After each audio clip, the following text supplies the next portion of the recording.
Nós vamos colocar aqui o nosso estudo. Nós vamos conversar um pouco hoje sobre esse tema, credores diferentes, que, na verdade, não é um tema fácil, embora muito falado, muito comentado, mas essas palavras de Jesus, elas nos tocam e é um compromisso muito sério e muito grande para todos nós. Eu, porém, vos digo, amai os vossos inimigos. Mateus registrou no capítulo 5, versículo 44. Mas é preciso que nós estudemos, sim, e compreendamos que só através deste procedimento nós conseguiremos estar, de fato, nas vias de perfeição, que é o nosso grande objeto aqui na Terra, né? A palavra credor, muitas vezes, ela é muito ligada às coisas materiais, e às coisas nem de tanta importância. Mas queria destacar 3 aspectos para que nós pudéssemos desenvolver. Credor, a quem ou a que se deve qualquer valor, podendo ser uma pessoa física ou empresa. Ou seja, é o nosso próximo, seja ele individual, seja ele coletivo, numa instituição qualquer. Né?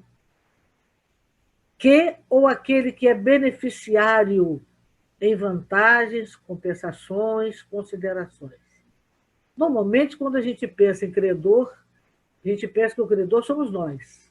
Nós na posição de credores. Raramente a gente pensa o outro na condição de credor. Então, aqui a palavra beneficiário é para nós já começarmos a mudar a nossa posição na reflexão que vamos fazer. Que ou aquele que é merecedor, benemérito, digno. Então, o nosso próximo, seja ele qual for, em qualquer condição que seja, ele é o nosso credor. E temos credores diferentes, em situações diferentes. O credor declarado, né? Aquele que nós identificamos, que ele também nos identifica, e que nós chamamos muitas vezes de inimigo, e que tentamos superar. Existem os credores que nós desconhecemos, aqueles que são originados das circunstâncias da nossa vida. Nenhum de nós vive isolado, né? Estamos sempre ou no trabalho, ou nos grupos sociais, na família, enfim, na vizinhança, enfim.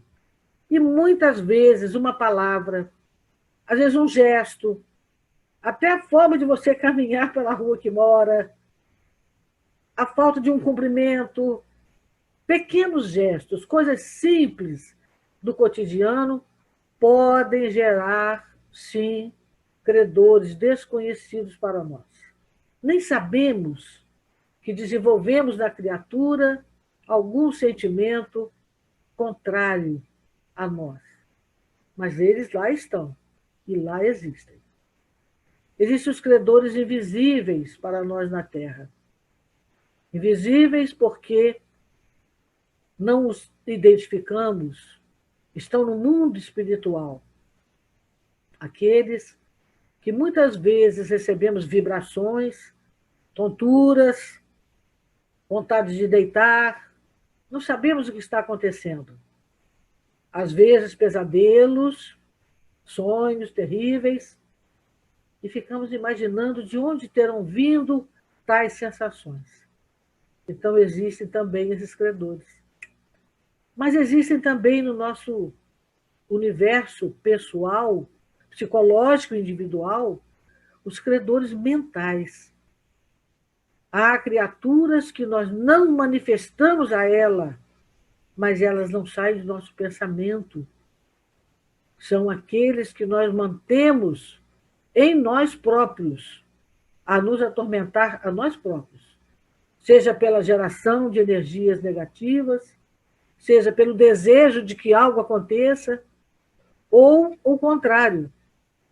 Mantemos também em nossa mente aqueles preocupados em nos afetar. Mas Chico Xavier já nos diz que a melhor proteção que nós podemos ter é nós estarmos preparados através da caridade, através da boa conduta, através da caridade. E existem os credores desencarnados, aqueles que eram aqui desafetos, não tinham tanta afinidade e que não buscamos também nos aproximar, ou até por desconhecimento, e que desencarnaram, mas continuam vivos como nunca e estão também a nos observar. Então, Jesus foi muito feliz quando disse e nos concitou para o concilia-te depressa com teu adversário, enquanto estás no caminho com ele. É não deixar para depois. E nós quase sempre deixamos, nos esquecemos, prorrogamos esse compromisso que Jesus está sempre nos chamando. Então, é no mesmo capítulo 5, no versículo 25. Então, esses diferentes credores, nós precisamos tomar consciência de que eles existem e de que só depende de nós mudar tal situação. Apesar de já sabermos que o amor é a lei da vida, o orgulho ainda nos faz cegos. Temos dificuldades, muitas dificuldades de aceitar, de enxergar. Somos altamente melindrosos. Então, o saber, como disse a nossa irmã na prece, não é só o estudar, mas é termos a alegria de estar juntos. Então, não basta a gente saber teoricamente que a lei da vida é o amor, mas é preciso cumprir o primeiro mandamento: amar a Deus sobre todas as coisas, mas ao próximo como a si mesmo. Então, é abater o nosso orgulho para que a gente consiga dar alguns passos neste sentido. Nosso mestre e modelo, Jesus, nos ensina nas ocorrências mínimas. Ao estudar o Evangelho, encontramos todos os detalhes, em todos os detalhes, o exemplo que Jesus nos deu, sempre. E, se ouvimos-lo recomendando, estejamos prontos a dar a qualquer que pedir, vemo-lo atendendo a todas as criaturas do seu caminho, não de acordo com os caprichos, mas segundo as necessidades. Então, este é um ponto também de reflexão nossa, porque quando nos colocamos na posição de ajudar, quase sempre fazemos primeiro uma anamnésia, um diagnóstico, uma série de análises para avaliar se vamos mesmo ajudar e como vamos ajudar. Jesus não procedeu assim. Jesus nos ajudou, continua nos ajudando e nos ajudará sempre, e indistintamente, se mereçamos ou não. Então, me lembro da questão 54 do Evangelho, que nós não devemos e não temos o direito de fazer a análise dos defeitos do nosso próximo, a não ser que seja para ajudá-lo a crescer, a se desenvolver, a evoluir. Mas que nós possamos, sim, ter a benevolência para com o nosso irmão, ajudando indistintamente, como diz Jesus, a todas as criaturas do caminho, sem caprichos. O capricho é a exigência que nós fazemos, né? Nós colocamos a pessoa sob as nossas regras, sob as nossas condições. Se me atender. Então, é ainda uma fraqueza nossa esta forma de proceder. Aí está o nosso Chico Xavier, né? Coloquei ele bem velhinho para lembrar dos seus últimos tempos já conosco, porque toda a vida deste homem, dessa criatura, foi para nós também um grande exemplo. E lembrando isso aqui, olha, o ato de dar é dos mais sublimes nas operações da vida. Entretanto, muitos homens são displicentes e incompreensíveis na execução dele. Chico Xavier nem aceitava que a pessoa lhe pedisse perdão, porque ele dizia, mas você não fez nada. Por mais grave que fosse, esta alma já compreendia. Ela já tinha alcançado, aqui na nossa Terra na última encarnação, esse patamar esperado por Jesus. Ele já compreendia que nas relações tudo é possível e que nós estamos em diferentes campos vibratórios e que estamos também em diferentes condições de entendimento. Então, quando a pessoa cometia qualquer ato e considerava indigno, ia até ele pedir que o perdoasse, que o desculpasse. E a lição dele era: mas você não me fez nada. Quiçá um dia, em breve, possamos também chegar.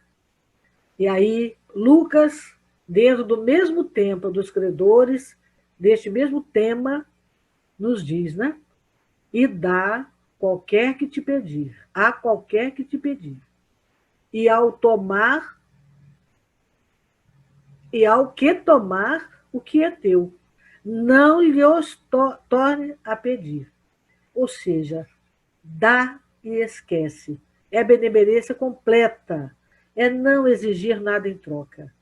É ajudar, é contemplar, é acolher, independente do resultado, independente da gratidão ou não. É dar por amor, amor vivo, o amor que Jesus nos ensinou e que tenta que nós aprendamos. É o amor totalmente liberto de condições. É o verdadeiro amor fraternal. Geralmente, somos devedores de altos benefícios a quantos nos perseguem e caluniam. Na verdade, como eu disse lá atrás, nós somos devedores e não credores. Quase sempre nós somos os devedores. Na vida de relação, nós temos que avaliar isso. A gente cobra, a gente exige, quer posições de destaque, quer reconhecimento, mas será que nós estamos realmente na posição de credor, no sentido de exigir, como se eles fossem devedores, as pessoas da nossa relação tivessem de fato nos devendo? É uma análise que temos que fazer, né? Na verdade, o Evangelho nos ensina, e Emmanuel nos ensina, que eles constituem para nós os instrumentos que nos trabalham a individualidade. Então, estes credores, que nós às vezes consideramos como inimigos, são os instrumentos que foram colocados pela própria lei divina para nos trabalhar, para mexer conosco, compelindo-nos a renovações de elevado alcance. Ou seja, é naquele momento em que nós somos cutucados, que nós somos provocados, colocados à prova, é que nós temos a oportunidade de parar e refletir. Jamais agir pelo ímpeto, mas contar até 10 ou 100 e ver de que forma nós vamos reagir e interagir com este irmão. Então, compelindo-nos a renovações de elevado alcance, que raramente compreendemos nos instantes mais graves da experiência. Então, o nosso entendimento, por causa do nosso orgulho, por causa da nossa vaidade, do nosso egoísmo, nós não compreendemos aquilo como uma coisa benéfica, como uma oportunidade de nós nos beneficiarmos positivamente. São eles, esses credores diferentes, que nos indicam as fraquezas, as deficiências e as necessidades a serem atendidas nas tarefas que estamos executando nessa encarnação. Nós temos muitas fraquezas, não vemos as nossas fraquezas. Temos muitas deficiências e temos muitas necessidades de melhoria. Geralmente, o nosso amigo não vai nos apontar, mas aquele que temos algum desafeto, algum grau de dificuldade de aproximação, ele vai ser capaz de nos dizer o que é que nós precisamos fazer, onde precisamos melhorar. O homem comumente se faz rubro, nervoso, colérico, né? e indignado uma só vez, quando o inimigo é rude com ele. Então, diante de um inimigo, a gente tem aquele rompante. Você dá aquela explosão, vira as costas e vai embora. Ou faz algum ato. Mas você encerra por ali a questão. Mas pela complacência dos afeiçoados, aqueles que nos acolhem, aqueles que nos toleram, aqueles que têm paciência de superar conosco as nossas dificuldades, aqueles que são bondosos mesmo conosco, nós tornamos-nos pálidos e acarabunhados. E 100 vezes. Então, aqueles que têm conosco a paciência com os nossos erros, toleram nossos erros, as nossas imperfeições, nós também os toleramos. Então, esse parágrafo, Emmanuel coloca para nós, e é uma coisa complexa da gente entender, mas é verdadeira. No dia a dia, é isso que acontece, né? Nós temos aquele rompante com aquele que é o chamado inimigo. Mas aqueles que são os amigos, que batem nas costas, que são complacentes com as nossas imperfeições, nós ficamos mansos também para com ele, aceitando a complacência dele, né? Emmanuel explica, porque esse parágrafo é um parágrafo complexo, dá a impressão que Emmanuel está nos dizendo, você tem que ter o tempo todo uma atividade, né? Cultivar uma inimizade. Não só uma vez? Não. Não é isso que Emmanuel está nos dizendo. Ele está nos dizendo que nós temos que reconhecer aqueles que são beneméritos, credores, porque proclamam as nossas faltas. Tem que haver uma compreensão melhor entre nós e estes irmãos que nos apontam, que nos chamam a atenção, que tentam nos corrigir, que tentam nos abrir os olhos, tirar, né, o cisco que está nos nossos olhos, e que tentam nos mostrar o que seria melhor para nós aproveitarmos essa encarnação. Então, às vezes, as palavras do Evangelho são complexas, e Emmanuel, graças a Deus, existiu e existe para nos ajudar nessa compreensão. Estes também, credores diferentes, são como médicos corajosos que nos facultam um corretivo. Às vezes, nós precisamos de ser tocados profundamente, verdadeiras incisões, cortes profundos, que nos magoam, que nos chateiam, que nos aborrecem, mas que vamos depois meditar no interior das nossas almas para reconhecer que aqueles irmãos disseram verdades. Reconhecer que, de fato, eles enxergaram aquilo que a nossa vaidade não estava permitindo enxergar. Essas incisões, muitas vezes dolorosas, são necessárias no processo curativo e corretivo. Então, o Emmanuel nos fala isso, que nós devemos ver esses credores diferentes, de todos os níveis, de todas as espécies, como amigos, como companheiros. É difícil para muita gente na Terra a aceitação de semelhante verdade. Todavia, chega sempre um instante em que entendemos o apelo do Cristo na sua magna extensão. Inicialmente, não aceitamos, mas essa verdade precisa ser incorporada ao nosso ser, né? E chega um momento de reflexão em reflexão, de sofrimento em sofrimento, de dor em dor, há um momento, sim, em que nós somos obrigados, levados pela circunstância da vida, a fazer a reflexão e reconhecer que o Cristo tinha toda a razão. Nós precisamos nos corrigir. E a criança, na sua pureza, mas também mostrando para nós que reiniciar, retomar o caminho, retomar aqueles que antes considerávamos como inimigos, desafetos, não afinidades. É a única forma de nós evoluirmos. Então, o problema do inimigo sempre merece estudos mais acurados. Esse tema é difícil, é complexo, é abrangente.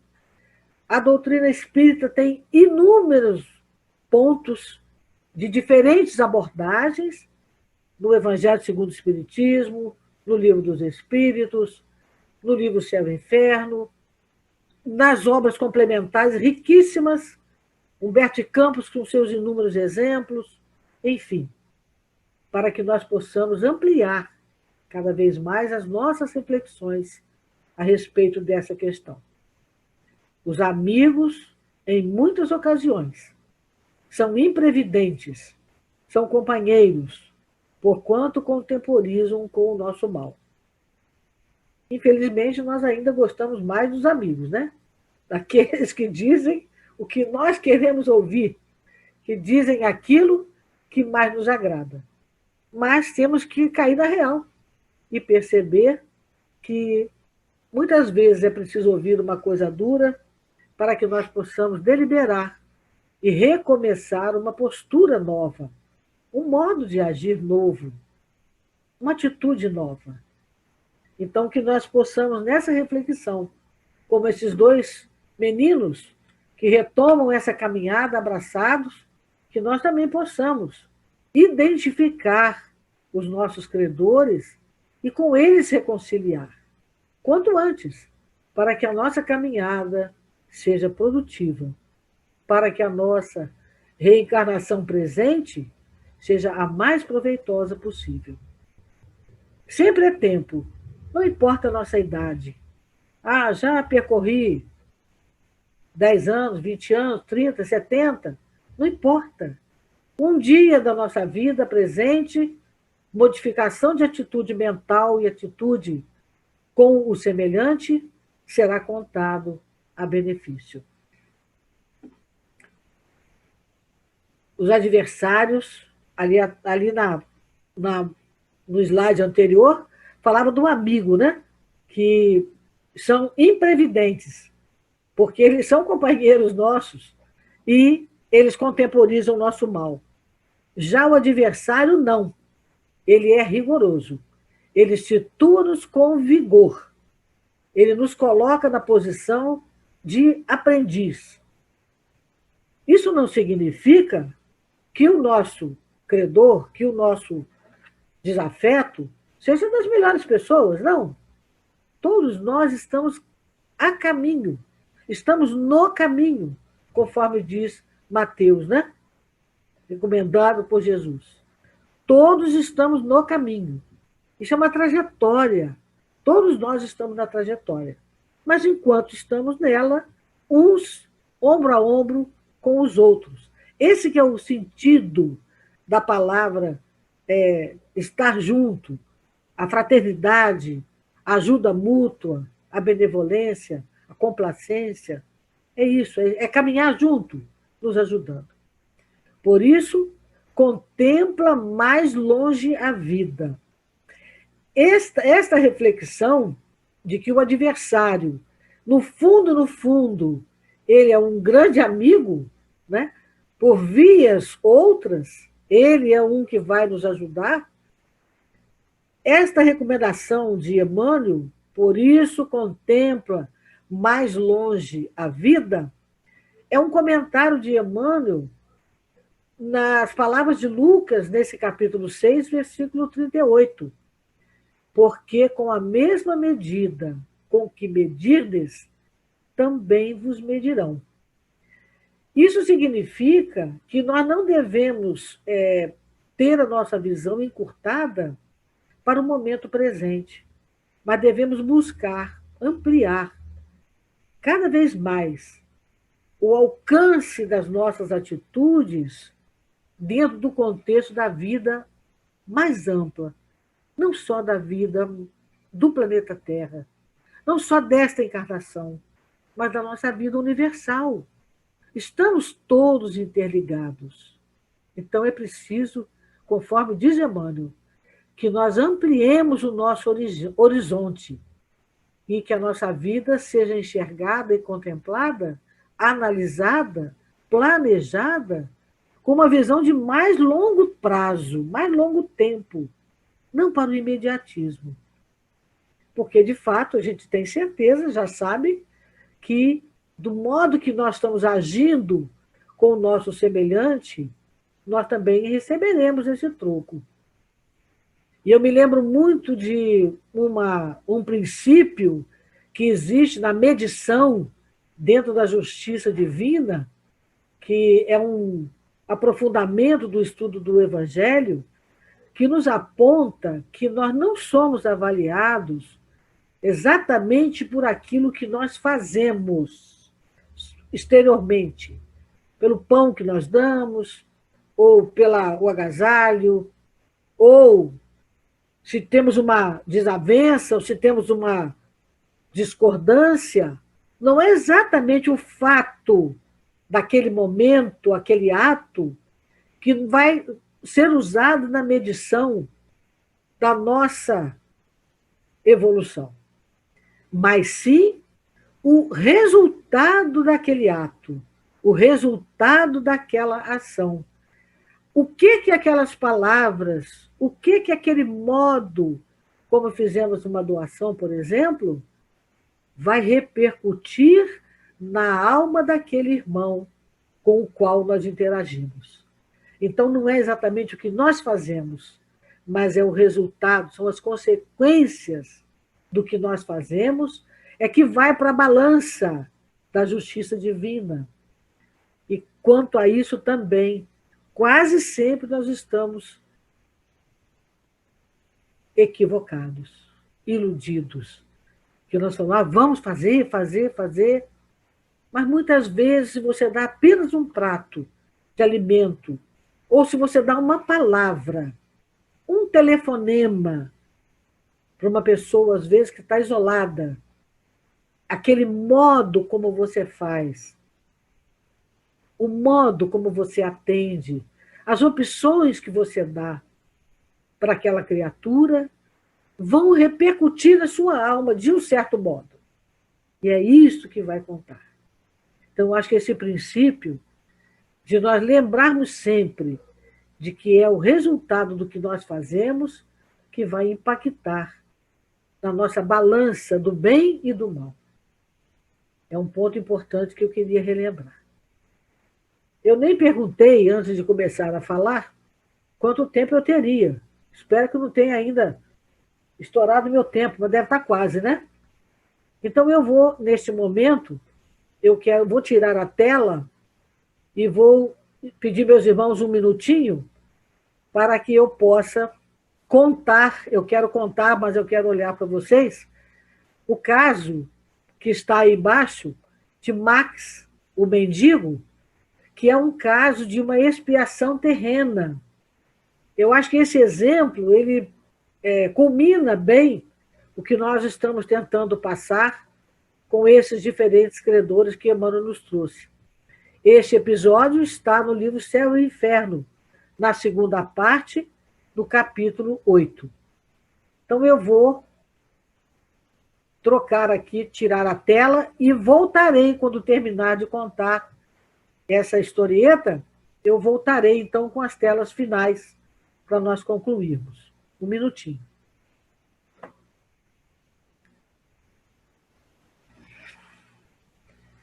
Max, o mendigo.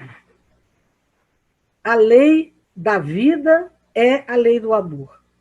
E a justiça divina, ela é executada pela lei da reencarnação. 1850, Vila da Baviera. Morreu um velho de quase 100 anos, conhecido como Pai Max. Não possuía família. Havia meio século que ficara inválido para ganhar a vida. Passou a viver da mendicidade, que ele dissimulava vendendo umas quinquilharias pelos arredores. Deram-lhe o alcunha de Conde Max. E a criançada da vila, que o fazia rir, só o chamava de Conde. Um contraste entre a sua fisionomia, suas maneiras e a sua distinção e a sua miserabilidade. Muitos anos depois da sua morte, Max apareceu em sonho para a filha de um proprietário de um castelo. Outrora, ele havia hospedado neste castelo uma estribaria, pois não tinha casa própria. Nessa aparição a esta jovem, ele disse para ela: agradeço o terdes lembrado do Max nas vossas preces, porque o Senhor Jesus as ouviu. Alma caridosa que se interessou pelo velho mendigo. Quereis saber quem sou? Vou lhe dizer e deixar um ensinamento para todos. E aí ele começa a relatar a história dele, né? Para que a jovem entendesse. Há cerca de 1,5 séculos, eu era um dos ricos e poderosos dessa região, orgulhoso da minha nobreza. A fortuna só me serviam para os prazeres, para o jogo, para os deboches, para as orgias, que eram minhas únicas preocupações na vida. Quanto aos vassalos, os julgava animais de trabalho destinados a servir-me. Eram espezinhados e oprimidos para proverem minha dissipação. Surdo aos seus queixumes e também ao dos infelizes, ainda achava que eles deveriam sentir-se muito felizes em poder satisfazer-me nos meus caprichos. Morri cedo, exausto pelos excessos, sem ter experimentado qualquer desgraça real. Tudo parecia sorrir-me. Passei na terra por um dos homens mais ditosos do mundo. Funeral suntuoso, os boêmios a lamentar a perda do ricaço. Mas, na verdade, sobre meu túmulo, nenhuma lágrima derramou-se, nenhuma prece se fez por mim a Jesus.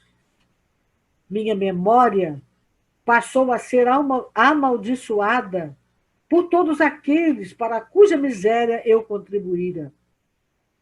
Ah, como é terrível a maldição dos que prejudicamos. Essa maldição ressoou nos meus ouvidos durante longos anos, que me pareceram uma eternidade. Depois, por morte de cada uma daquelas vítimas, era um novo espectro ameaçador ou sarcástico que se erguia diante de mim, a perseguir-me sem tréguas, sem que eu encontrasse um vão, um beco onde esconder-me daquelas vítimas e das vistas daquelas vítimas. Nenhum olhar amigo.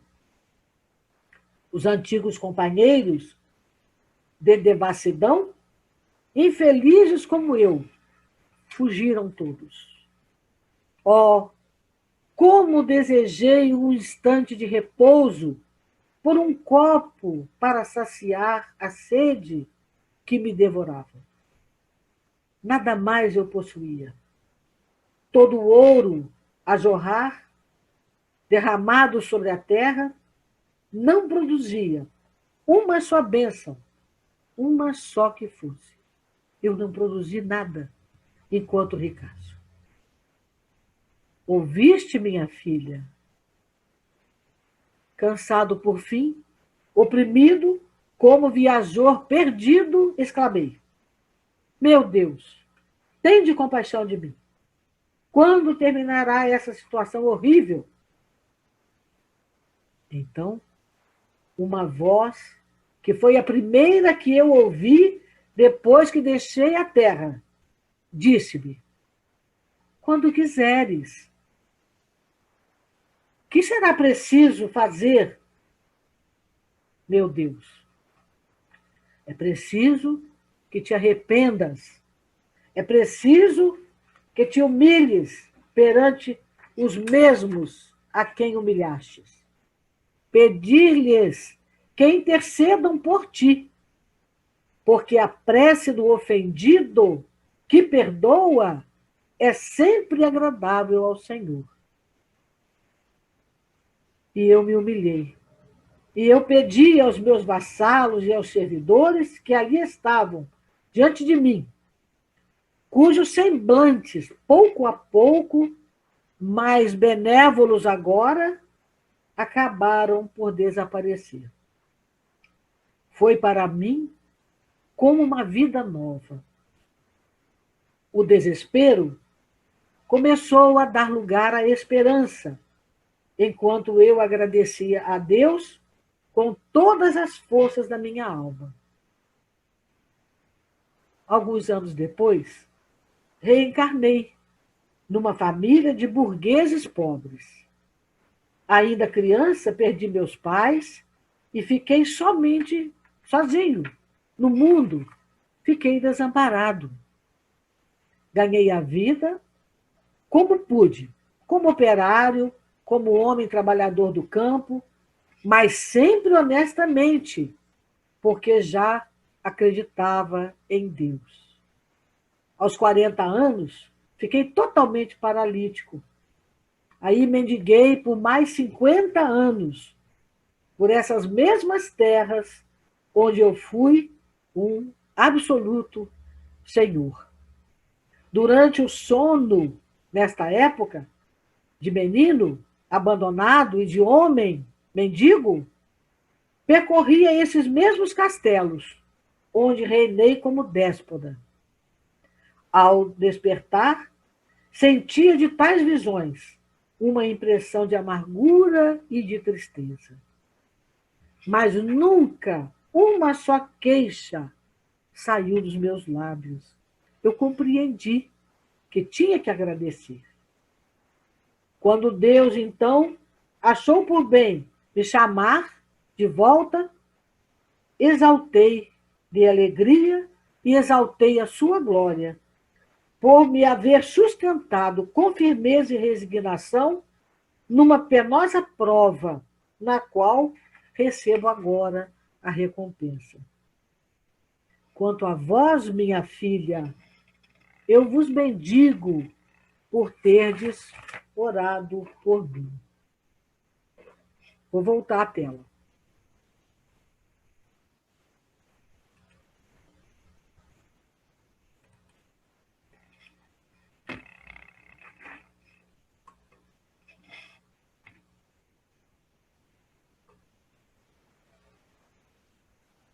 Voltei, não? Espera aí. Deixa eu voltar de novo aqui, que acho que não entrou, não. Voltando. De novo.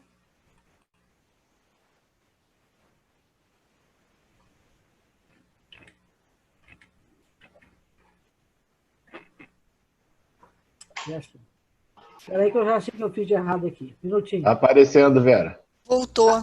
Não, mas não está andando aqui. Mas ela não está andando aqui. Eu não estou conseguindo andar com a tela. Só um minutinho. Eu já sei, é porque eu entrei com ela aberta. Eu tenho que entrar com ela fechada primeiro. Aqui. Aqui. Agora ampliar.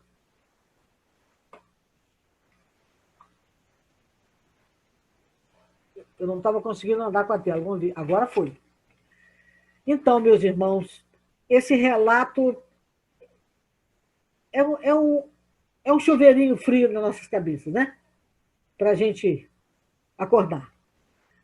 Então, vamos para as nossas palavras finais, para não cansar demais nossos irmãos. A doutrina espírita, santa doutrina espírita, né? Eu me lembro muito da Maria Olegária, grande amiga, como a gente aprendeu a amar essa doutrina.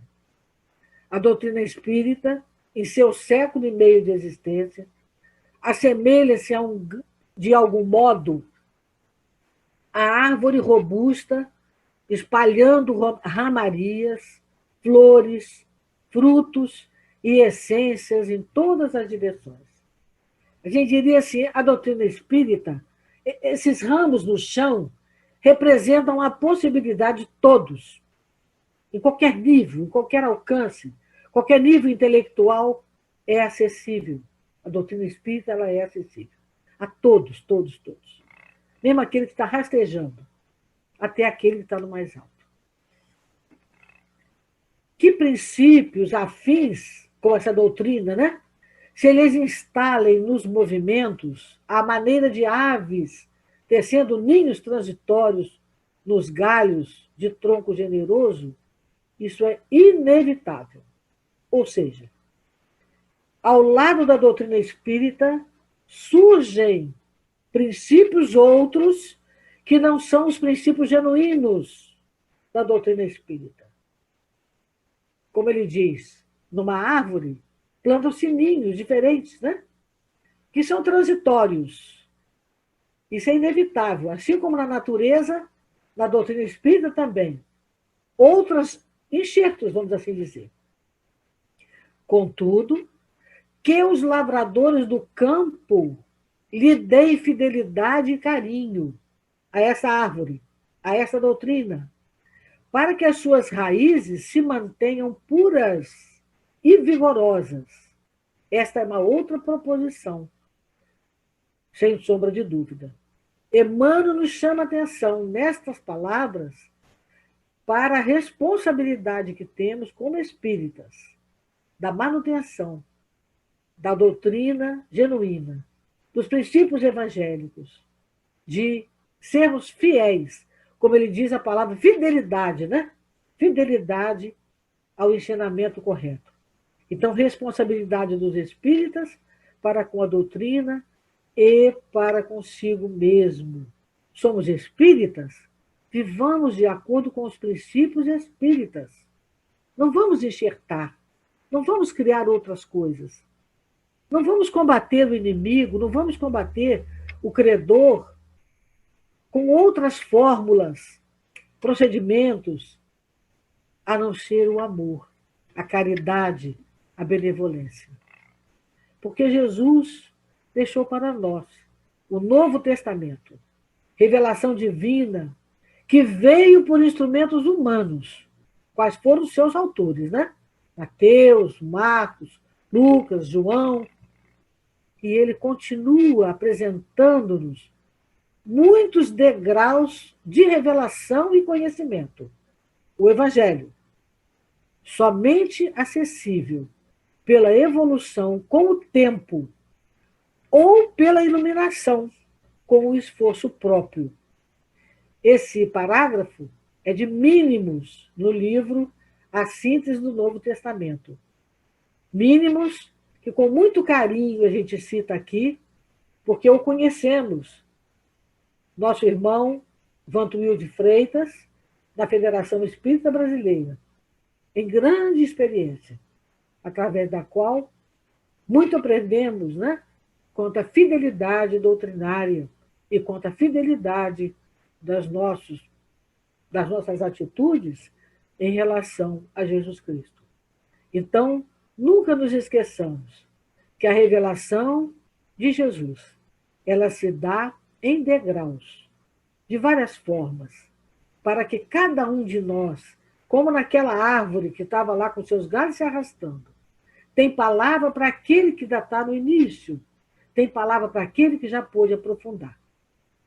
Então, que Jesus, este mestre amado, possa nos ajudar, possa nos alertar através do nosso coração, através do nosso íntimo, a aproveitar ao máximo a convivência fraternal na Terra, através das nossas famílias, através do nosso trabalho, das nossas comunidades, nos lembrando daqueles mais necessitados, sempre tratando-os como o próximo, Este é e estes são os nossos próximos. Que Jesus possa nos abençoar, hoje e sempre. Muita paz a todos.